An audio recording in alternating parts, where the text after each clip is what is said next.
जय श्री कृष्ण।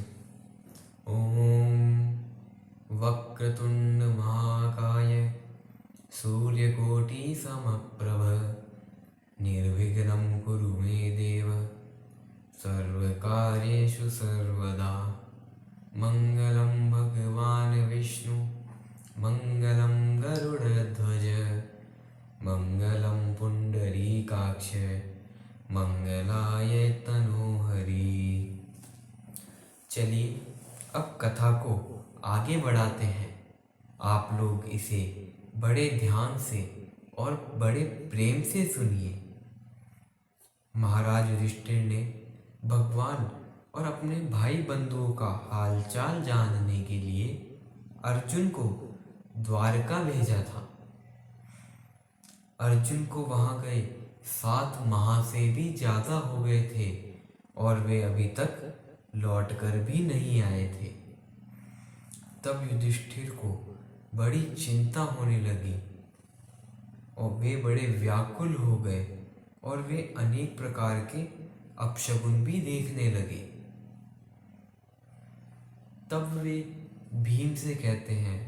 वे अपने भाई भीम से कहते हैं, काल की गति बड़ी भयानक जान पड़ती है। मेरे बाएं अंग फड़क रहे हैं। मेघों से खून की वर्षा होती दिखाई दे रही है। सूर्य की कांति भी मलिन हो गई है और क्या क्या कहूँ, चारों ओर बड़े ही भयंकर दृश्य दिखाई दे रहे हैं। इन लक्षणों से मालूम होता है कि भगवान श्री कृष्ण पृथ्वी छोड़ चले गए हैं।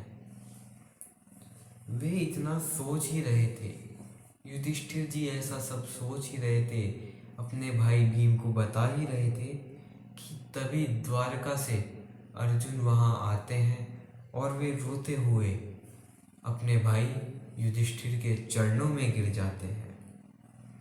युधिष्ठिर इससे बड़े भयभीत हो जाते हैं और वे कहते हैं, वे उनसे कई प्रश्न पूछते हैं कि द्वारका में सब सही तो है ना, हमारे सभी यदुवंशी सभी सही तो है ना, भगवान श्री कृष्ण सही से तो है ना।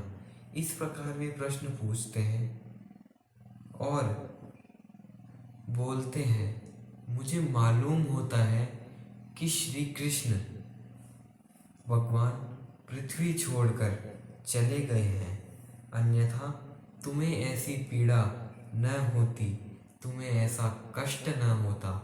भगवान के जाने से ही तुम्हें ऐसा कष्ट हो रहा है।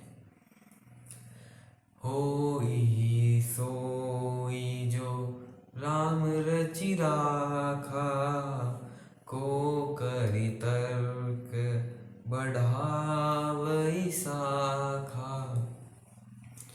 इस संसार में जो कुछ भी होता है वह भगवान के द्वारा ही रचा हुआ होता है, वही होकर रहता है। ऐसे में ज़्यादा सोचना नहीं चाहिए, इसका कोई लाभ ना मिलेगा। भगवान को भी एक ना एक दिन तो अपने लोक वापस जाना ही था।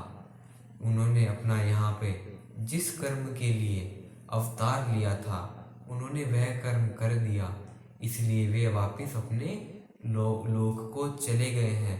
अब तुम दुखी मत हो, इसकी चिंता मत करो। श्रीमन नारायण नारायण नारायण।